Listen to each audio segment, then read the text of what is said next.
Take a ride down memory lane, where the chrome still shines and the gears remain. From Morris Minors to Mondeos, those wheels of the past.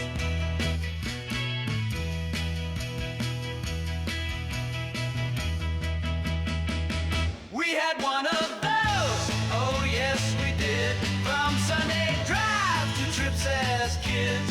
Hop right in, relive the glow, touch the past. We had one of those. We had one of those. We had one of those. We had one of those. Welcome to the National Motor Museum. Yes, we're at Beaulieu, and I'm going to reintroduce you to 10 wonderful old friends, and I'm pretty sure you won't have seen them for a long, long time. What does the future hold in store for you? Find out by joining me on Thursday at around 10:15 when we step into the future. In the 1980s, if you were a salesman, all you needed was a Vauxhall Cavalier and one of these babies.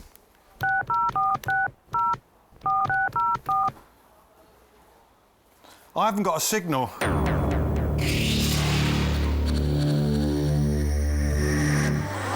car that will think for itself.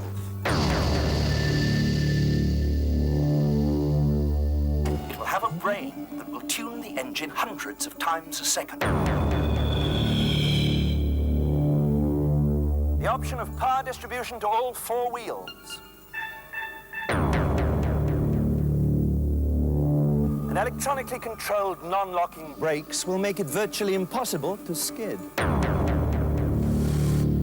But such advanced technology won't be available to you, the average motorist, until around the year 2000. The new Cavalier from Vauxhall. The future now. Well, I guess it's got to be done. I don't know why, Patrick, but I can't get excited about the Cavalier. I just think of those 1980s reps with their jackets on a hanger in the back, putting tens and tens and tens of thousands of miles on it a year. It's a reps car. Well, you've hit the nail on the head. That's exactly the market that Vauxhall were after with the Cavalier.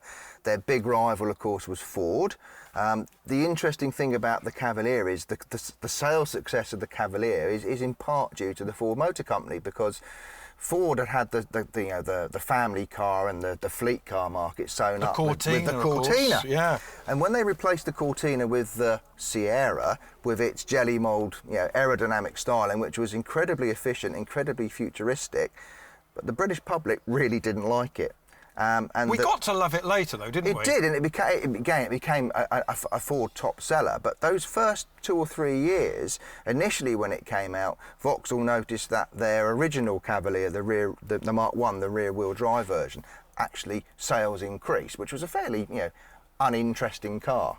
So when the new front-wheel drive version came out, it became a top seller because people were opposed to the radical styling of the Sierra. Vauxhall looked towards the 1980s and introduced an entirely new range of cars, the Cavaliers.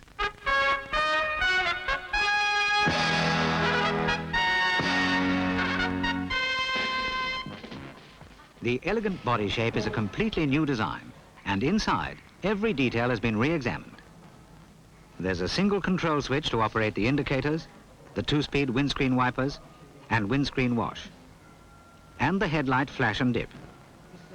There's a heated rear window and two-speed heater to cheer you up on cold winter mornings, and fully reclining front seats to give you that extra bit of comfort all year round. So the Cavalier in all its various forms became very popular. You saw them everywhere, and you hinted at the rep thing as well. So of course you get all the different trim levels as well. So there's that one-upmanship in having the better trim level depending on where you sit in the company hierarchy. Meet some other Cavaliers.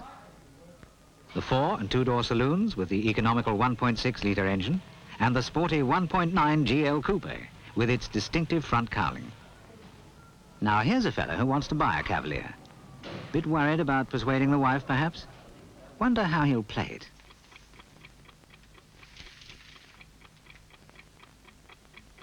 Oh, I see. Crafty. Pretending to doze off, having planted the evidence. Bet she can't resist having a wee look.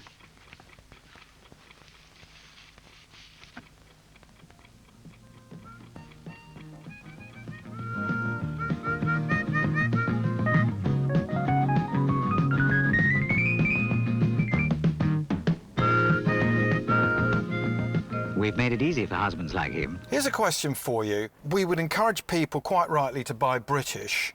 Do you think Vauxhall should have more respect than they've actually got? Because they're not seen as one of the cool brands like... I mean, even Renault are cooler than Vauxhall, aren't they?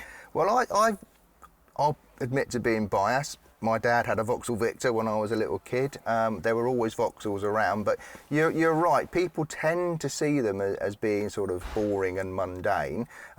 You can argue about how British they were because they've been owned by the American General Motors Company since the 1920s, and certainly by the time we get to the 1980s, the fact that this was a Vauxhall badge on the front, it was identical to the equivalent Opel model in Europe. Some of them were assembled in Britain, but again, you could get Vauxhalls which were ostensibly British, like the Nova and the Corsa, but they were built in Spain. I don't think the name or the logo, this badge on this steering wheel, I don't think the badge or the name helped the brand. No, and there are perhaps just a few cool Vauxhalls, aren't they? So Vauxhall went into rallying, so you might remember the Chevette. They did a 2300cc HSR Chevette for rallying. The Chevette was a little mundane runabout, and yet there was a fire-breathing rally car that was able to compete on the world stage with the best of them. But no, there was something about the marketing that just, it was an everyday car, but little more. Looks as though we've got a customer. Only one problem left. They've still got to decide which Cavalier they like best.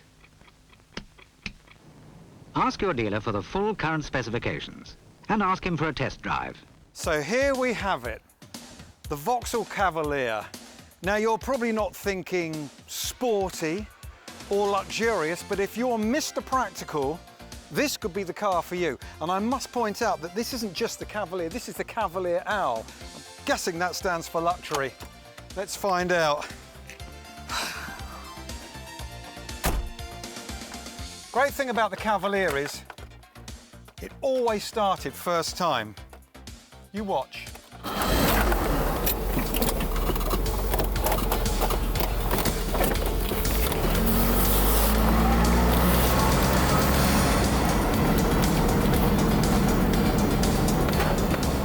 A really good, solid British success story. This one's an automatic.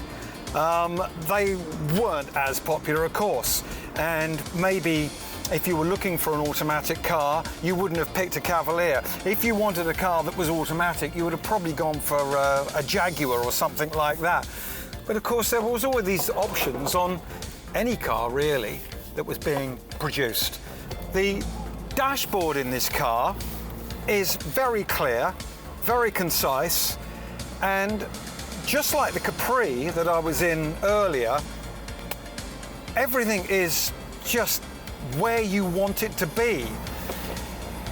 The driving position is good, it's comfortable, it's got this cloth interior.